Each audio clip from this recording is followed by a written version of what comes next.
प्रभु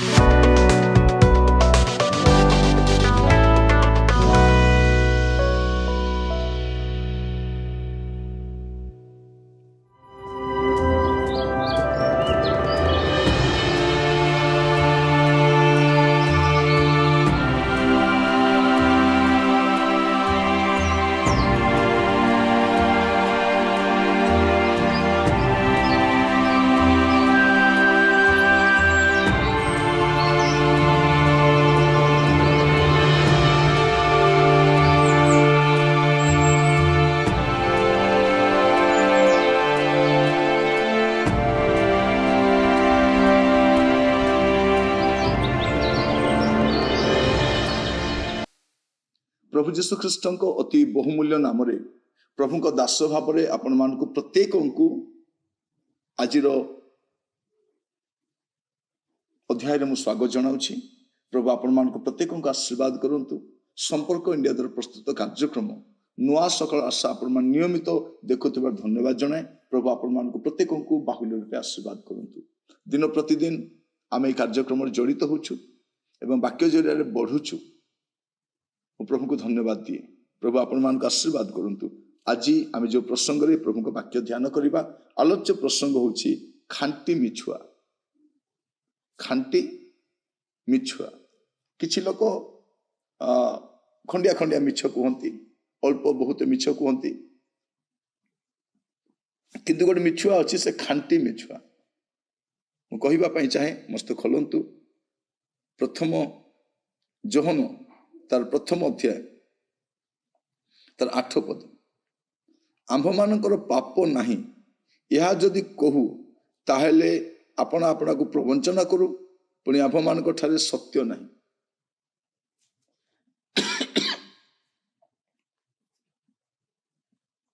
जने व्यक्ति को आपण केमिति जानबे खांटी मिछुआ बोली जतले से पाप प्रति तार बोधटा हरई दिए।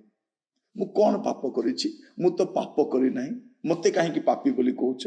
आजिकल मंडली गुड़ाकर पापी शब्द शुणा पे पसंद करूना, समस्ते धार्मिक हो गले।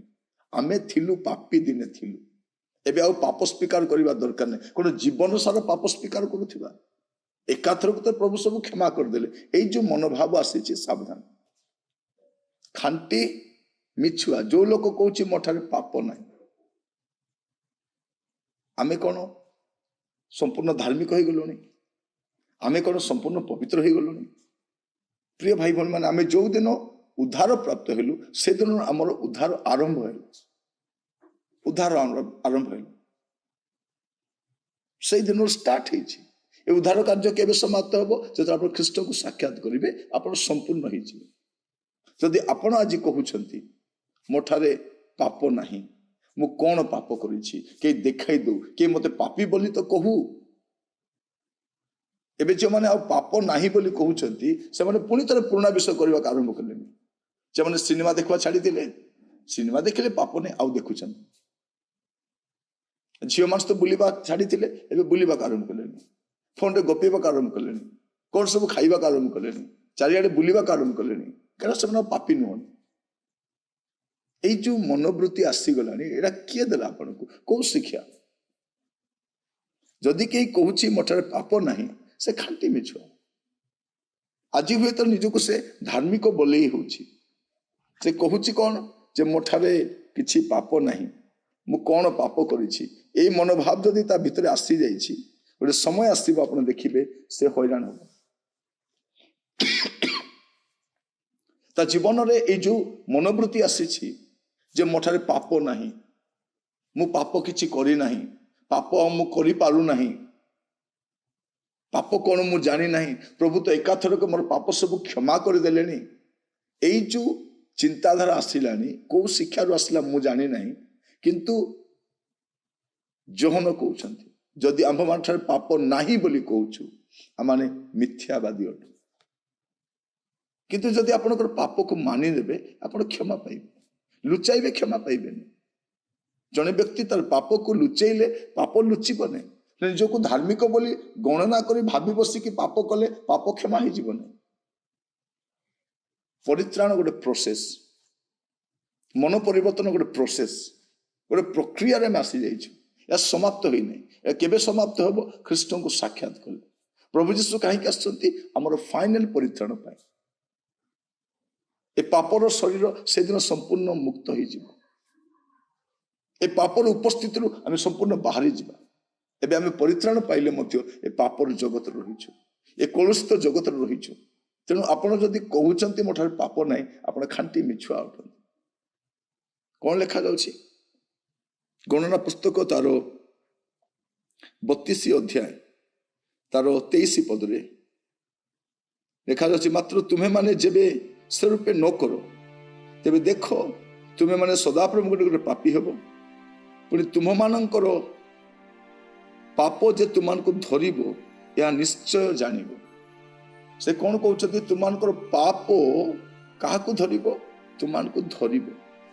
ଆଜି ଆପଣ ଖାଣ୍ଟି ମିଛ କହିଦଉଛନ୍ତି ମୋର ପାପ ନାହିଁ, କିନ୍ତୁ ଯାହା ସବୁ କରୁଛନ୍ତି ସେଗୁଡାକ ପାପ ଅଟେ। ବିବେକ ମରିଯାଉଛି ଲୋକମାନଙ୍କୁ। ବିଭିନ୍ନ ଶିକ୍ଷା ଶୁଣିଲା ପରେ ସେମାନଙ୍କୁ ବିବେକ ଆଉ କାମ କରୁନାହିଁ। କାରଣ କେହି କେହି କହୁଛନ୍ତି ନାଇଁ ତୁମର ପାପ କ୍ଷମା ହେଇଗଲାଣି, ଆଉ ତୁମେ ପାପୀ ନୁହେଁ। ତୁମକୁ ଯଦି କେହି ପାପୀ ବୋଲି କହିବ ତୁମେ ଗ୍ରହଣ କରିବ ନାହିଁ। ମୁଁ ପାପୀ ନାହିଁ, ମୁଁ ଆଉ ପାପ ସ୍ୱୀକାର କରିବାର ଆବଶ୍ୟକ ନାହିଁ। କିନ୍ତୁ ବାଇବେଲ ଆମକୁ କହୁଛି, ଆମକୁ ଶେଷ ପର୍ଯ୍ୟନ୍ତ ଆମମାନଙ୍କର ଜୀବନକୁ ସଂଶୋଧନ କରି ପାପ ପରିତ୍ୟାଗ କରି ପବିତ୍ରତାରୁ ଆହୁରି ଆଗକୁ ବଢିବାର ଅଛି, ଧାର୍ମିକତାର ଆଗକୁ ବଢିବାର ଅଛି। ପ୍ରଭୁ ଆପଣମାନଙ୍କୁ ବୁଝିବା ପାଇଁ ସାହାଯ୍ୟ କରନ୍ତୁ। ଯେଉଁମାନେ ପାପ ନାହିଁ ବୋଲି କହୁଛନ୍ତି, ମୁଁ କିଛି କରିନାହିଁ ବୋଲି କହୁଛନ୍ତି, ଆଉ ମୋ ଠାରେ ପାପ ନାହିଁ ବୋଲି କହୁଛନ୍ତି, ଏମାନେ ଖାଣ୍ଟି ମିଛୁଆ ଗୁଡା। ଏମାନଙ୍କୁ ଚିହ୍ନଟ କରନ୍ତୁ, ଜାଗ୍ରତ ଥାନ୍ତୁ। ସେ ପ୍ରକାର ଶିକ୍ଷାରୁ ଆପଣ ଦୂରେଇ ରୁହନ୍ତୁ। ପ୍ରାର୍ଥନା କରିବେ। ଅନୁଗ୍ରହକାରୀ ପିତା ପରମେଶ୍ୱର, ଆପଣଙ୍କୁ ଧନ୍ୟବାଦ ଦେଉଛି ଆପଣ ବାକ୍ୟ ଦ୍ୱାରା କଥା ହେଇଥିବାରୁ। ପ୍ରଭୁ ଆପଣଙ୍କ ବାକ୍ୟ ଜୀବନ୍ତ ଏବଂ କାର୍ଯ୍ୟ ସାଧକ। ପ୍ରଭୁ ଆମମାନଙ୍କ ଜୀବନରେ ଯଦି କୌଣସି ପାପ ଦୋଷ ଦୁର୍ବଳତା ଅଛି, ତାହା ସ୍ୱୀକାର କରି ପରିତ୍ୟାଗ କରି ଆହୁରି ପବିତ୍ର ହେବା ନିମନ୍ତେ ସାହାଯ୍ୟ କର, ଅନୁଗ୍ରହ କର, ଗୁପ୍ତ ଦୋଷରୁ ରକ୍ଷା କର। ପ୍ରଭୁ ଭ୍ରମାତ୍ମକ ଶିକ୍ଷାରୁ ଉଦ୍ଧାର କର। ଆଦର ମହିମା ଗୌରବ ଆପଣଙ୍କର ହଉ। ପ୍ରାର୍ଥନା ମୋର ପ୍ରାଣର ପ୍ରିୟ ଯୀଶୁଙ୍କ ନାମରେ ମାଗିଲି ରାଜା, ଆମେନ୍। ପ୍ରଭୁ ଆପଣମାନଙ୍କୁ ପ୍ରତ୍ୟେକଙ୍କୁ ବାହୁଲ୍ୟ ରୂପେ ଆଶୀର୍ବାଦ କରନ୍ତୁ। ନମସ୍କାର।